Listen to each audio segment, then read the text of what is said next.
Okay, today we are going to discuss about the introduction to GST in India. Okay, unit 3 we are going to start from right now. Okay, so introduction to GST in India is nothing but already we discussed in previous 2 units. We are discussed related to indirect tax concept. Okay, unit 1 we have to purely discuss about the types of taxes, then what is direct tax and what about the indirect tax, what are the types it is involved under the taxes, and also we are discussing advantages and disadvantages for both, okay, direct and indirect taxes. These are all we discussed in unit 1. And under unit 2, what we discussed? Unit 2.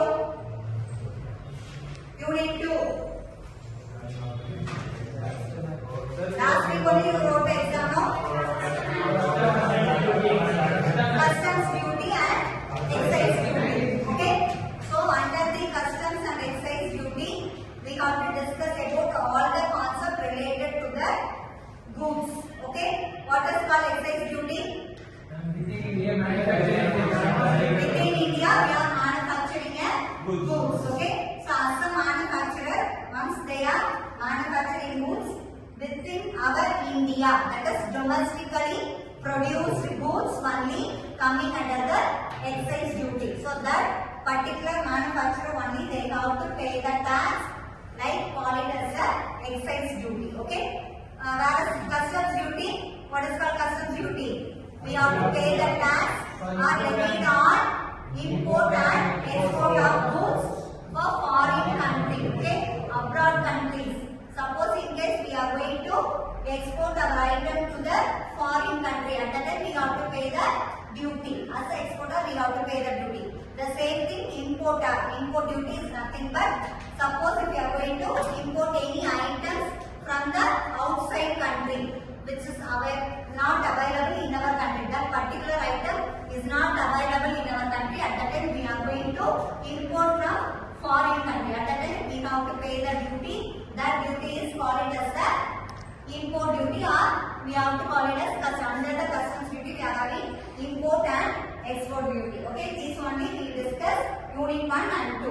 Okay, right now we are discuss the introduction about GST in our India. How they are going to introduce everything we have to discuss. First one, GST overview. Okay, so that is about GST we have to discuss Roman letter 1. Then second one, what is the need of GST? What is the necessity or what is the requirement we are supposed to introduce in India? That is the second concept. Okay. Then third one, implementation. How they are going to implement the GST in our India. And also we have to compare the GST rate with other countries. Now, in case suppose we are taking the United States or Russia, how they are following the GST rate. These only we have to discuss in Roman letter 3. Okay. The next one is types of taxes under the GST. Okay. So that is types of tax rate under GST is nothing but already we discussed. What are the 4 types? First one is GST, State Goods and Service Tax. Then CGST, that is Central Goods and Service Tax. Then third one IGST, that is called as Integrated Goods and Service Tax. Then fourth one is UGST, that is Union Territory Goods and Service Tax. Okay, so integrated goods and service tax is nothing but, suppose if you are going to purchase any item, at the time some of the goods we have to pay the state and central tax. Okay, that's why the both taxes suppose we are paying for your product at the time of purchasing.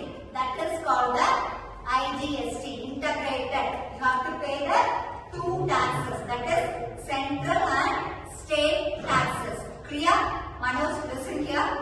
Then next UGST is nothing but Union Territory. Apart from the state, Union Territory is nothing but we can take the Delhi, then Pondicherry, Andaman Nicobar. So these are all coming under the Union Territory. So suppose if you are purchasing any item in Delhi or Andaman Nicobar, or otherwise we can purchase in the Pondicherry. At that time you have to pay the tax, is called it as the GST, Union